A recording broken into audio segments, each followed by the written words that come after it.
¿Hasta cuándo voy a tener que vivir con este miedo?, se preguntaba Luz Raquel Padilla Gutiérrez el pasado 17 de mayo, cuando publicó en Twitter las fotografías de las pintadas amenazantes que le dejaron en las escaleras de su departamento en Zapopan, en el estado de Jalisco, en México. Raquel, una joven de 35 años que vivía junto a su hijo, un niño de 11 años de edad, que había sido diagnosticado con autismo y epilepsia, pertenecía a una organización de familias con experiencia en el cuidado de personas con discapacidad llamada Yo Cuido a México. Llevaba meses denunciando amenazas de muerte y problemas con los vecinos generados por la intolerancia de estos, por los ruidos que su hijo hacía en los momentos de crisis. Padilla había presentado una denuncia previa ante la comisaría contra un vecino por problemas de convivencia y supuestas agresiones físicas y verbales, por lo que había iniciado una carpeta de investigación. El mismo día que publicó las fotografías de las amenazas, también aseguró haber sido atacada por su agresor con cloro industrial en la zona del tórax. Raquel tenía dificultades con varios de sus vecinos y lo publicaba frecuentemente en las redes sociales.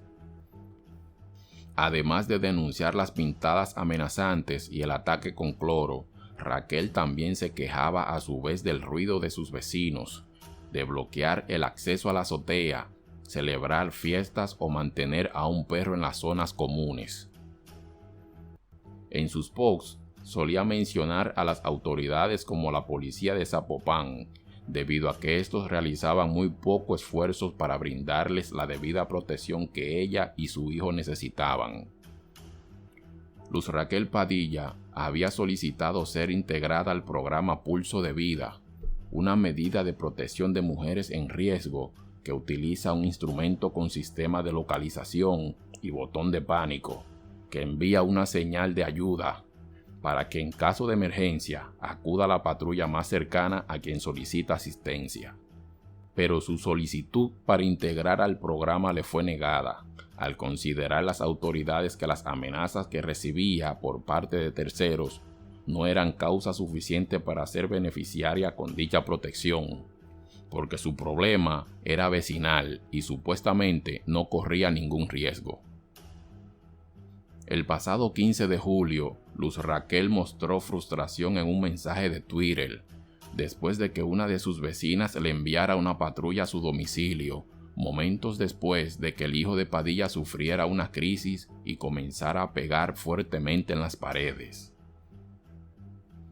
La noche del sábado 16 de julio, aquellas amenazas pintadas en las escaleras de su apartamento, al parecer fueron cumplidas. Mientras Luz Raquel se encontraba en un parque cerca de su domicilio, en la colonia Arcos de Zapopan, supuestamente un grupo de personas, 4 hombres y una mujer, la rociaron con alcohol y le prendieron fuego. Cuando los policías que atendieron el reporte llegaron al lugar, la encontraron con quemaduras en brazos, piernas y rostro, por lo que fue trasladada al hospital, donde se reportó que tenía quemaduras en el 90% de su cuerpo. 3 días después, Raquel fallecía a consecuencia de sus heridas. La Fiscalía del Estado de Jalisco apresó por sospecha al vecino que había agredido a Raquel en mayo pasado, a pesar de que no se tiene indicios de que éste estuviera presente en el lugar del ataque, además de que éste se presentó voluntariamente ante la Fiscalía. Como en otros tantos feminicidios en el país, muchos exigen más responsabilidad a las autoridades, por lo que consideran una labor insuficiente de protección contra las mujeres.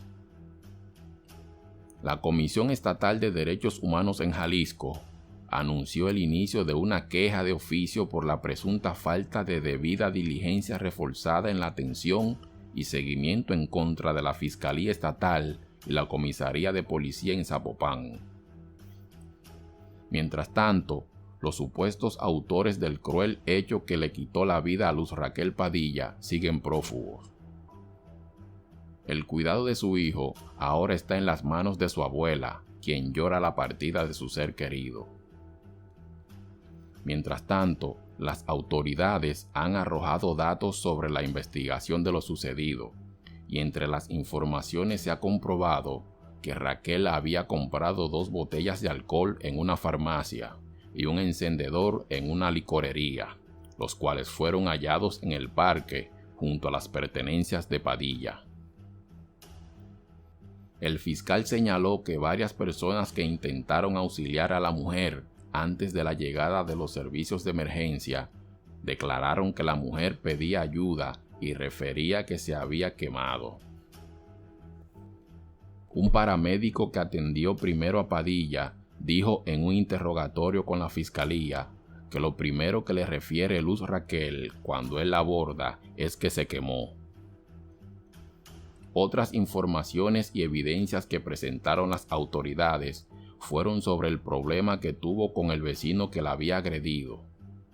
El 8 de mayo, según los avances de la investigación presentados, Padilla movió una cámara de seguridad que había colocado su vecino en la entrada de su departamento. Luego de este acto, fue que aparecieron las amenazas de muerte pintadas en las paredes del edificio. Padilla había denunciado que esos mensajes estaban dirigidos en su contra. El fiscal indicó que fue el 9 de mayo, un día después del movimiento de la cámara, que los agentes de la fiscalía documentaron las pintadas.